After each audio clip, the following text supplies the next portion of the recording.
Hey Flock, it's Mike from Epic Duck Studios here, and today I want to talk to you about something that we pretty much all run into at some point, which is Foggy Varnish.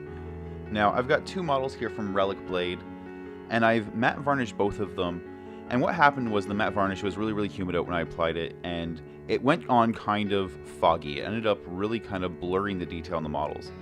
And so this one I've already kind of fixed it on, and you can see the blacks are nice and crisp now around the bottom of the fox. And especially on the base, you know, it looks pretty clean. This model, on the other hand, it actually feels a little bit gritty to the touch.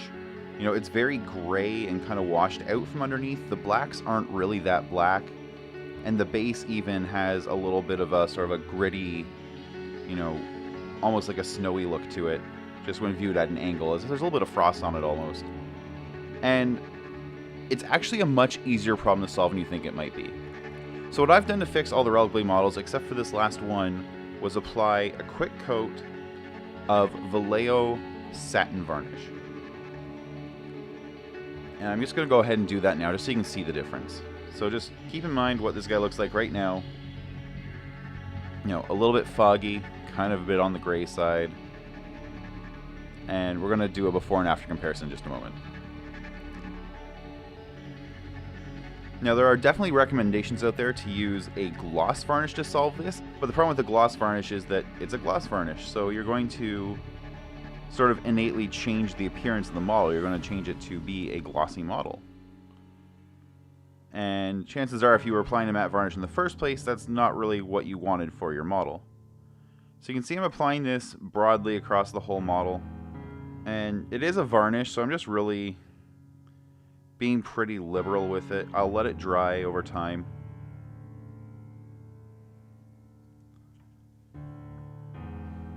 I'm going to hit it on the base as well.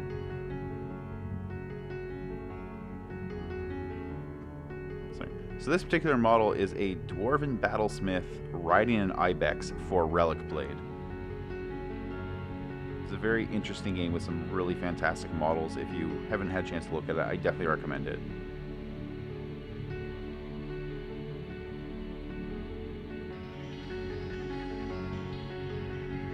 I'm going to hit the Battlesmith himself. And you can almost see just almost instantly, it's a little hard through the varnish, but the gray that was happening on the cloak instantly became black when I applied the varnish to it. So if you needed an absolutely matte finish on this model, you could, after the satin varnish dries, then apply a second coat of a matte varnish, probably under better conditions.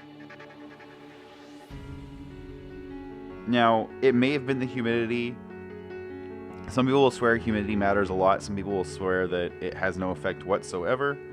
It's also could have been I was in a little bit of a rush and I probably didn't shake the can as well as I could have, and that definitely can cause your canned varnishes to go on a little bit cloudy, a little bit foggy.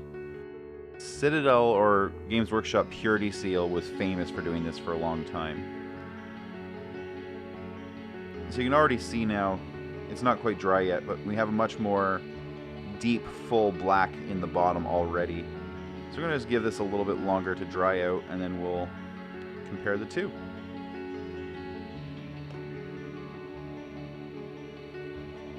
Alright, so it's been about 15 or 20 minutes now, and the satin varnish is basically fully dry. And you can see now already it's much darker here. There's a much more vibrant black.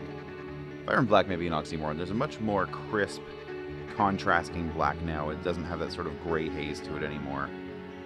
The base as well now has a lot more of its original color back, and it's now much more in line with this other piece. You know, the two look quite similar now. The blacks are nice and crisp. So that's just a quick coat of satin varnish, which really helped bring that deepness back to the blacks. Now you can see it's just a tiny bit shinier than it used to be. You can kind of really notice it where the black is the heaviest, sort of in the crevice between, you know, the leg and the body on the Ibex, and in some of the folds of the cloak. It's not so bad I feel I need to do anything about it, but this would be a good time to add another coat of matte varnish back on. You'd probably at this point, because this model had experienced some problems, want to use a brush on matte varnish, just to make sure you're getting that level of control and you're not getting the problems associated with using a rattle can. And that's really all there is to it. A little bit of satin varnish, or in an absolute worst case scenario, some gloss varnish as well, will fill in the tiny little gaps, because what you're seeing in that fogginess is the little bit of tooth that the matte varnish causes. What it ends up doing is actually adding like a rough, almost sandpapery texture to the surface, which helps scatter the light and makes it less shiny. But if too much of that builds up, that's when you get that sort of foggy look. And so what the satin or gloss varnishes do is fill that back in and smooth the surface out a bit. But that's all there is to it. Hopefully that helps someone who has had this problem with their own miniatures, and hopefully you just don't have that problem in the first place.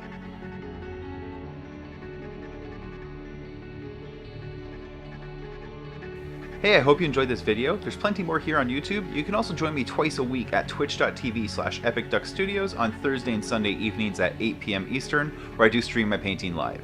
If you want to support the show, you can do that at patreon.com/epicduck. Even giving as little as $1 a month helps keep the lights on and the paint flowing. You can also help by hitting subscribe here on YouTube or sharing this video with some friends. Thanks a lot!